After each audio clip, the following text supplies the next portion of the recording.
Assalamualaikum warahmatullahi wabarakatuh. Alhamdulillah, alhamdulillah alamin. Allahumma sholli ala Muhammad wa ala ali Muhammad.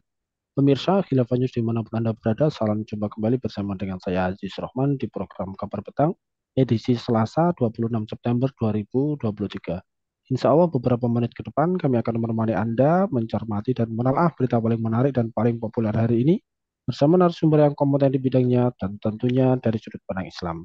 Baiklah pemirsa, nilai kabar petang selengkapnya.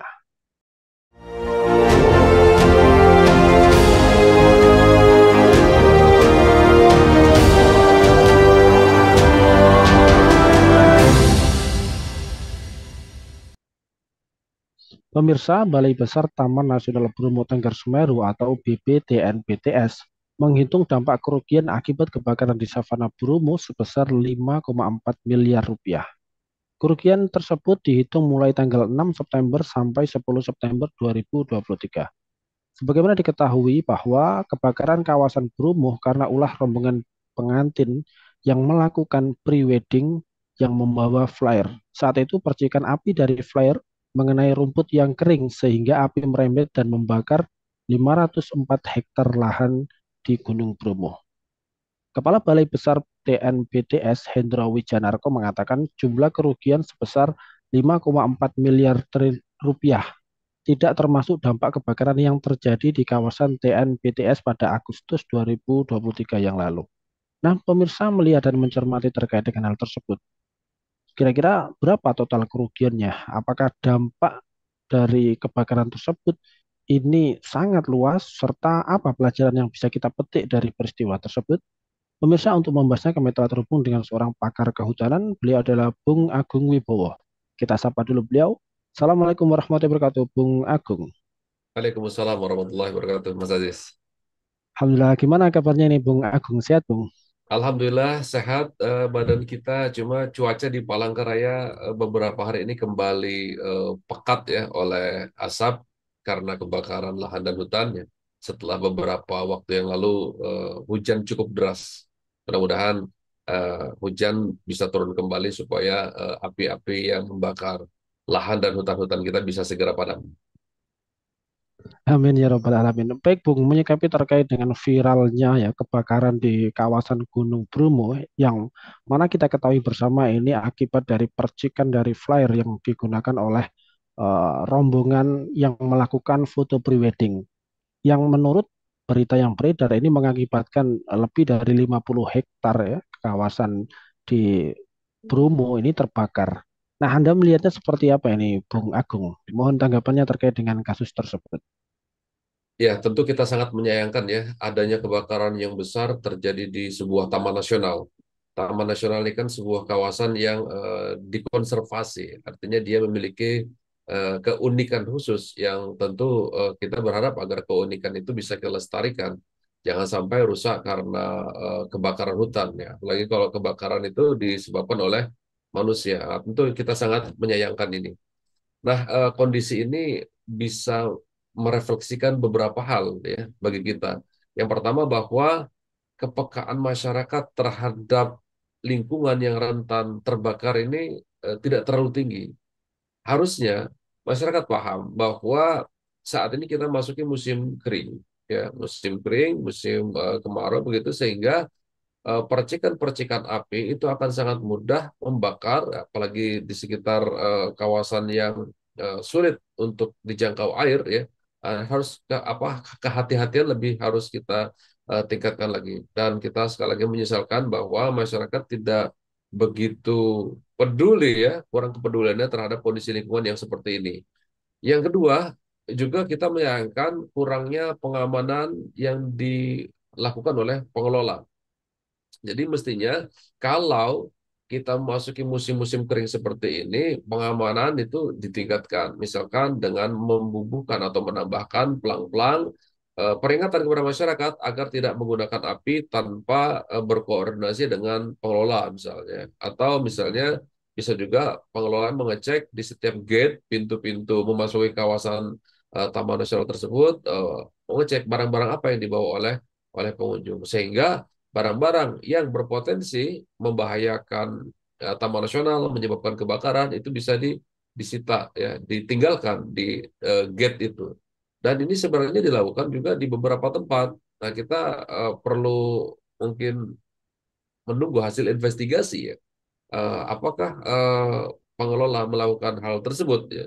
Jadi apakah memeriksa barang-barang bawaan dari pengunjung atau tidak, ya? Nah, kalau seandainya mereka melakukan hal tersebut, namun ada eh, cara-cara yang digunakan oleh pengunjung untuk lolos dari pemeriksaan itu, saya pikir ini serius sudah, ya, pelanggaran yang serius yang harus ditindaklanjuti secara tegas agar hal-hal seperti ini tidak terjadi kembali di kemudian hari. Demikian, Mas Aziz. Ya, baik. Melihat sebagaimana hal tersebut dan juga yang sudah Anda jelaskan tadi ya bahwa kecerobohan tersebut mengakibatkan kawasan Bromo terbakar dengan begitu luasnya. Anda melihatnya seperti apa nih, Bung Agung, terkait dengan dari sisi hukum? Apakah orang-orang yang melakukan hal tersebut dengan kecerobohannya ini pantas untuk diberikan sanksi hukum, dan apakah jika mereka diberikan sanksi hukum, apakah ini nantinya juga mampu memberikan efek jera ya, agar masyarakat yang lainnya tidak melakukan hal tersebut? Saya pikir harus ada penyelidikan yang adil, ya, yang adil dan transparan, jangan ada yang ditutup-tutupi, karena Taman Nasional ini mendapatkan perhatian dari dunia internasional. Jadi penetapan suatu kawasan sebagai Taman Nasional ini mempertimbangkan banyak hal, ya, sehingga kalau sudah ditetapkan, tentu statusnya berbeda dengan kawasan-kawasan lainnya. Nah, pengunjung yang masuk ke sana harus mematuhi aturan-aturan itu. Apabila mereka misalnya melanggar aturan, tentu harus ada sanksi yang jelas. Jadi kita berharap adanya penyelidikan yang adil dan transparan. Ya, apakah misalnya pengunjung itu betul-betul melanggar aturan yang telah ditetapkan oleh pengelola. Kemudian, ya, apakah pengelola memiliki SOP yang jelas, gitu, ya, terutama di musim kering seperti ini, ya. Termasuk tadi saya sebutkan, apakah ada SOP untuk memeriksa barang-barang bawaan dari pengunjung, ya. Saya pikir orang yang datang ke sana dengan pakaian khusus, ya, itu kan prewedding, ya, prewedding, ya. Saya pikir Iya. pakaiannya itu tentu berbeda dengan pengunjung biasa, dan ini harusnya ada pemantauan, ada pendampingan barangkali, ya. Atau kalau ingin tegas, mau apa dengan pakaian seperti itu ke sana, ya, dilarang saja kalau memang dinyatakan dengan tegas bahwa misalnya mereka ingin membuat foto prewedding dengan menggunakan bahan-bahan yang berbahaya tadi. Nah, penyelidikan itu termasuk juga memeriksa apakah SOP itu sudah ada. Kalau dia sudah ada, apakah dijalankan oleh pengelola, ya. Jadi jangan sekedar pengunjung yang disalahkan. Saya pikir pengelola juga harus bertanggung jawab kalau mereka misalnya tidak mempersiapkan hal-hal untuk mencegah hal tersebut. Nah, jangan sampai kemudian ada orang-orang yang tidak bersalah jadikan kambing hitam. Misalnya, ya, petugas lapangan disalahkan lalu dipecat hanya untuk cuci tangan para pengelola misalnya. Tentu ini kita tidak kehendaki. Siapapun yang bertanggung jawab terhadap kejadian hal ini, ya, baik pelanggarannya misalnya ringan, sedang sampai berat, ya harus kita mintakan pertanggungjawaban, ya, dan kemudian diberikan sanksi yang sepadan. Kita harap dengan sanksi yang sepadan itu ke depan tidak ada lagi terjadi hal-hal yang demikian. Jangan mudah kita kemudian eh, merusak lingkungan, ya. Jangan mudah juga kita tuh kemudian membuat hal-hal yang bisa membahayakan diri sendiri dan orang lain. Apalagi di situ banyak masyarakatnya. Apalagi ini taman nasional. Saya pikir sekali lagi penyelidikan yang adil itu diperlukan, dan perlu juga diumumkan kepada publik, ya, hal-hal yang bisa membahayakan mereka dan lingkungan, ya. Supaya apa? Supaya ada efek jerah tadi disebutkan. Itu saya setuju kalau ada efek jerah, ya. Jadi jangan sampai orang-orang kemudian melakukan tindakan yang serupa. Cuma saya ingatkan kembali, jangan jangan juga agar eh, musibah ini itu ditimpakan kepada suatu pihak secara berlebihan. Demikian, Mas Aziz. Ya, baik. Kalau kita berbicara kebakaran hutan sendiri, Indonesia ini kayaknya bukan hanya di Bromo saja kan, beberapa tahun yang lalu ya, bahkan tadi di awal Anda sendiri juga menyinggung ya di Kalimantan juga sedang terjadi ya, meskipun saya belum tahu ini seberapa besar. Nah, Anda melihatnya seperti apa ini, Bung, terkait dengan penanganan dari kebakaran hutan? Apakah kalau di lahan gambut seperti di Kalimantan ini berbeda dengan yang ada di Bromo? Kak, kalau kita lihat kemarin kebakaran di Bromo ini kan sangat luas ya, sampai ratusan hektar. Ini tanggapan dari Anda seperti apa ini? Baik, memang dengan kondisi geografis dan topografi yang berbeda itu menyebabkan juga perbedaan perilaku apinya ya. Kalau di wilayah pegunungan seperti Gunung Bromo yang terbakar kemarin, itu ada hal-hal spesifik yang berbeda dengan terjadinya kebakaran di Kalimantan misalnya. Misalnya kalau di pegunungan itu kan jelas akses terbatas ya. Ya. Jalur-jalur pendakian sudah ditetapkan sehingga untuk mencapai titik api itu tidak mudah untuk dilakukan. Oleh karenanya kita baca kemarin informasi dari pengelola di sana bahwa pemadaman api itu juga melibatkan helikopter ya, menggunakan Iya, waterbombing. Jadi ada air yang ditembakkan dari udara ke titik-titik api yang menjalar itu. Jadi akses yang terbatas biasanya. Yang kedua, topografi yang rumit ya, karena dia menanjak, ini membuat pergerakan api itu juga lebih cepat ya. Api ini kan sifatnya selalu ke atas begitu.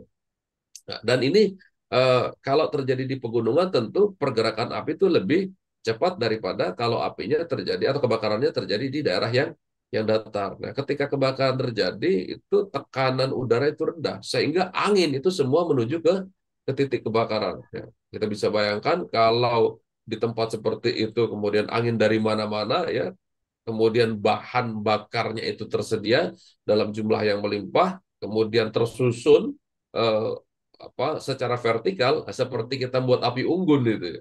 Jadi eh, tentu kebakaran itu eh, cepat menjalar dan lebih susah untuk dipadamkan. Dan yang berikutnya saya pikir ini karena memang faktor cuaca ya. Kita sekarang ada di musim kering, kemarau ya, karena pengaruh El Nino juga. Saya pikir ini perbedaan ya yang signifikan antara kebakaran yang terjadi di eh, Gunung Bromo ini dengan yang di Kalimantan. Kalau di Kalimantan itu Mas Ajis, kebakaran di lahan gambut itu tidak terlihat. Ya, kita hanya melihat asapnya saja, apinya tidak terlihat. Ya.